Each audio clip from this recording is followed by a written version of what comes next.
చాలా అంటే చాలా రుచిగా అశోక్ అన్న హోటల్ రెసిపీ ఈరోజు మనం వీడియోలో చూసేద్దామండి. Hello friends, welcome. కోసం ముందుగా మనం ఒక చిన్న కప్పుతో పెసరపప్పు అనేది తీసుకోవాలండి. ఇక్కడ మనం కాంబినేషన్ రెసిపీ చూస్తున్నాం, అది కూడా పెసరపప్పు అలాగే గోధుమ పిండి కాంబినేషన్తో ఈ రెసిపీ అనేది తయారు చేసుకుంటున్నామండి.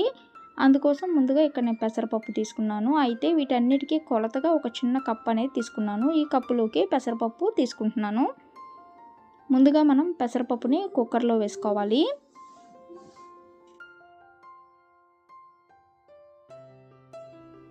ఇప్పుడు స్టవ్ ఆన్ చేసుకొని పెసరపప్పులో నెయ్యి వేసుకొని ఈ పెసరపప్పుని కొంచెం కలర్ చేంజ్ అయ్యే వరకు వేయించుకోవాలండి.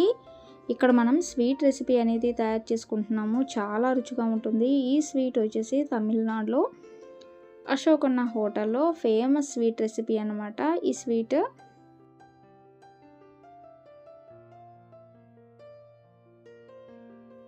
ఇక్కడ మనం ఒక కప్పు పెసరపప్పు తీసుకున్నాం కాబట్టి 3 కప్పుల వరకు నీళ్లు పోసుకొని ఇప్పుడు ఈ పెసరపప్పుని ఉడికించుకోవాలి. ఒక కప్పుకి 3 కప్పులు నీళ్లు పడతాయండి.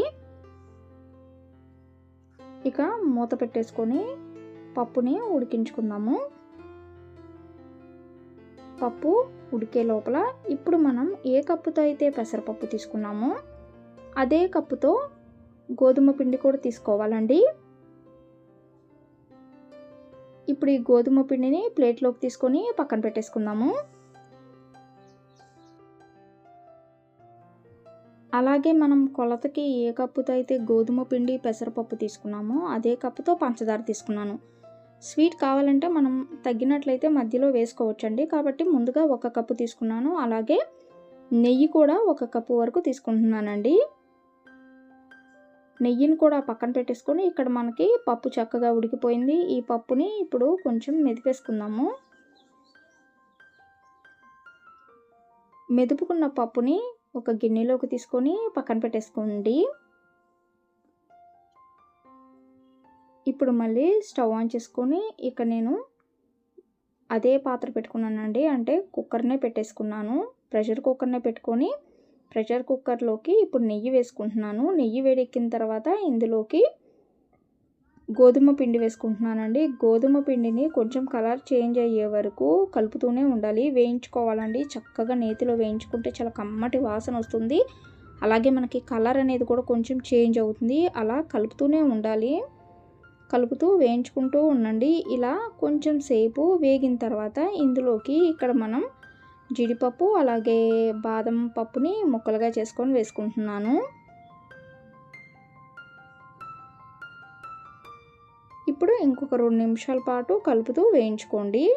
చూస్తున్నారు కదా, మనకి గోధుమ పిండి అనేది కొంచెం కలర్ అనేది చేంజ్ అయిపోయింది. ఈ విధంగా కలర్ చేంజ్ అయ్యే వరకు వేయించుకోవాలి.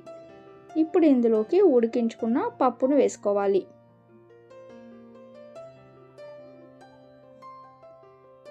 పప్పు వేసిన తర్వాత హై ఫ్లేమ్లో పెట్టేసుకొని కలిపేసుకున్నట్లయితే మనకి పప్పు కూడా వేగిపోతుందండి. వేగి మనకి దగ్గర పడిపోతుంది. చూస్తున్నారా, ఈ విధంగా ప్రెషర్ కుక్కర్లో చేసినా మనకి కొంచెం మాడకుండా ఉంటుంది కాబట్టి ప్రెషర్ కుక్కర్లో చేస్తున్నాను.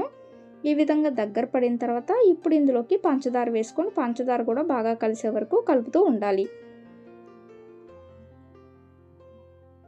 ఇక్కడ నేను పంచదార సరిపోకపోతే స్వీట్ అనేది సరిపోకపోతే ఇంకొంచెం వేసుకున్నానండి. ఈ విధంగా కలుపుతూ లో ఫ్లేమ్లోనే చక్కగా స్వీట్ రెసిపీ అనేది తయారు చేసుకోవాలండి. ఇప్పుడు ఇందులోకి యాలకుల పొడి అలాగే ఇంకొంచెం నెయ్యి వేసుకొని కలుపుకుంటే చాలు. మనకి పెసరపప్పు అలాగే గోధుమ పిండి కాంబినేషన్తో అశోక్ హల్వా రెడీ అయిపోయినట్లే. మరి మీ అందరికీ ఈ హల్వా రెసిపీ వీడియో కనుక ఈ గోధుమ పిండి పెసరపప్పుతో చేసుకున్న ఈ రెసిపీ వీడియో నచ్చినట్లయితే ఈ వీడియోని లైక్ చేయండి, షేర్ చేయండి. మరిన్ని వీడియోస్ కోసం మా ఛానల్ సబ్స్క్రైబ్ చేయండి. Thank you for watching.